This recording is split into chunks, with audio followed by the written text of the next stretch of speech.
Di pertemuan 10 kita akan membahas tentang pengertian manajemen kas, di mana kita ketahui bahwa kas merupakan salah satu bagian dari aktiva yang paling liquid atau paling lancar yang bisa digunakan segera untuk memenuhi kewajiban finansial perusahaan. Selanjutnya kita membahas tentang aliran kas. Nah, di sini terdapat 3 aliran kas. Yang pertama yaitu aliran kas dalam perusahaan, yang dimana aliran kas masuk atau cash inflow dan aliran kas keluar atau cash outflow. Aliran kas ada yang kontinu dan ada yang tidak kontinu.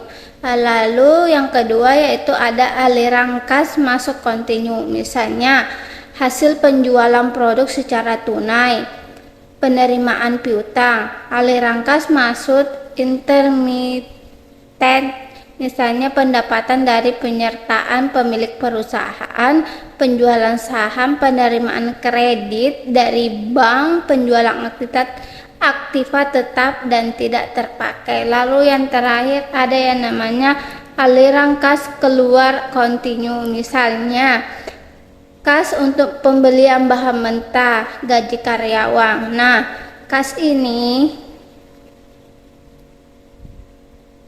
keluar atau intermittent, misalnya pengeluaran untuk pembayaran dividen, bunga, pembayaran asuransi hutang, dan pembelian kembali saham, pembelian aktiva tetap.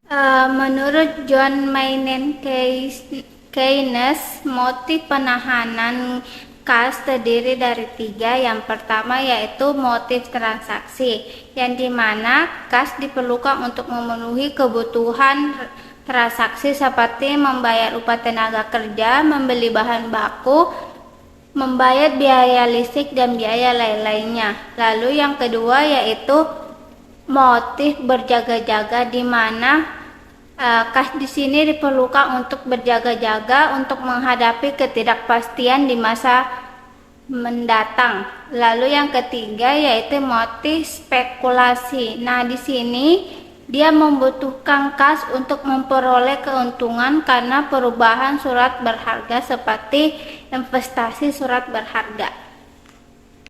Tujuan manajemen kas meliputi 2 hal. Yang pertama yaitu sebagai likuiditas manajemen, yang dimana secara sadar menjaga likuiditas dan jumlah kas yang harus ada dalam perusahaan. Lalu ada yang namanya earning. Nah, dimana setiap pengeluaran perusahaan harus diarahkan untuk mendapatkan kemungkinan hasil yang lebih besar dibandingkan dengan kas yang dikeluarkan. Selain itu, manajemen harus menjamin pembayaran yang dilakukan secara ekonomis. Lalu kita membahas tentang perencanaan kas. Nah, di mana aspek utama perencanaan kas yaitu untuk menyusun anggaran kas, yang dimana manajer harus menyiapkan daftar kegiatan untuk menimbulkan kas atau pembelanjaan, dan kegiatan menggunakan kas atau pengoperasian dan penginvestasian, atau membuat proyek cash inflow, cash outflow, dan balance atau saldonya. Lalu di sini kita bahas tentang sumber kasnya, yang dimana hasil penjualan tunai dan penerimaan piutang, lalu penjualan aktiva tetap, lalu penjual atau emisi saham atau adanya penambahan modal oleh pemilik. Selain itu dia mengeluarkan tanda bukti hutang atau wesel, hutang obligasi atau hutang bank dan lain-lain. Selain itu dia penerimaan di luar usaha perusahaan seperti bunga, dan adanya penerimaan kas dari sewa, bunga atau dividen hadiah, atau restitusi pajak dari periode sebelumnya. Kita akan membahas tentang faktor yang mempengaruhi besar kecilnya persediaan kas.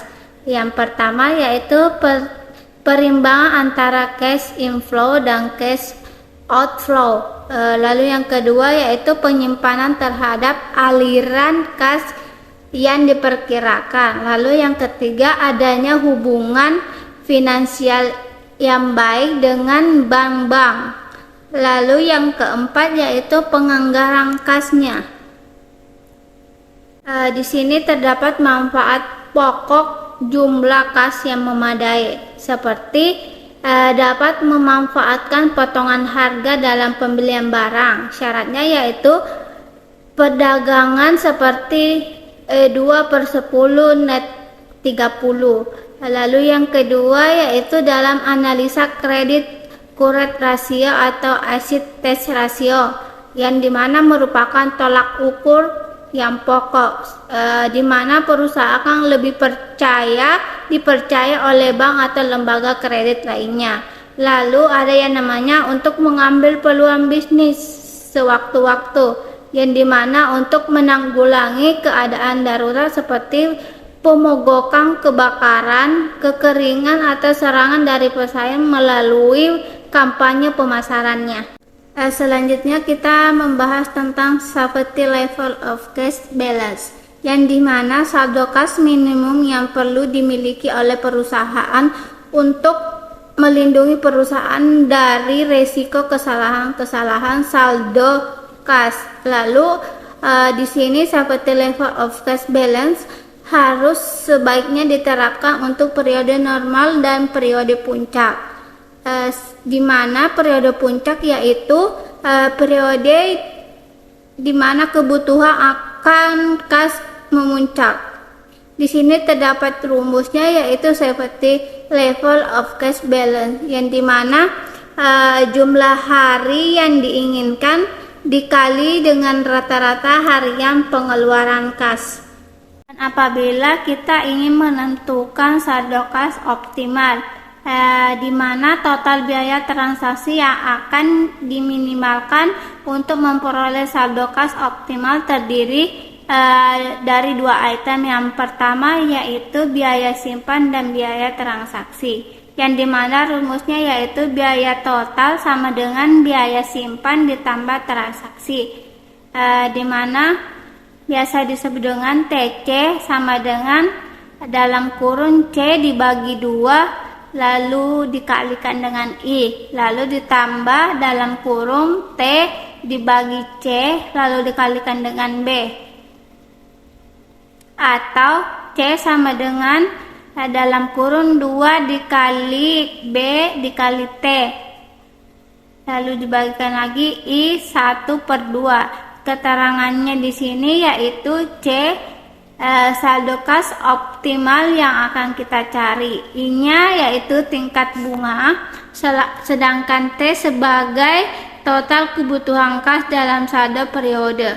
Nah, B-nya sendiri yaitu biaya order kas.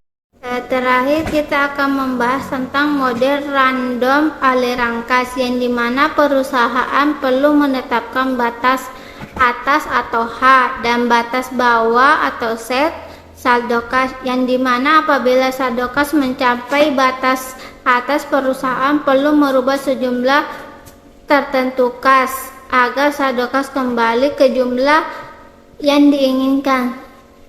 Sebaliknya apabila saldo kas menurun, perusahaan perlu menjual sekuritas. Di sini apabila kita ingin mencari nilai set, bisa dihitung dengan formula yaitu set sama dengan dalam kurung 3B 0 pangkat 2 dibagi 4I, balas kurung yaitu 1/3. Lalu hanya yaitu 3 set, sedangkan C apabila kita ingin mencari C yaitu 4 set dibagi 3, di mana keterangannya yaitu set di sini yaitu batas bawah yang akan dicari, sedangkan H yaitu batas atas. B-nya di sini biaya transaksi atau tetap pembelian atau penjualan surat berharga, sedangkan 2 yaitu varian aliran kas bersih harian. Lalu I-nya yaitu tingkat bunga harian pada surat berharga, lalu C-nya itu rata-rata saldo kasnya.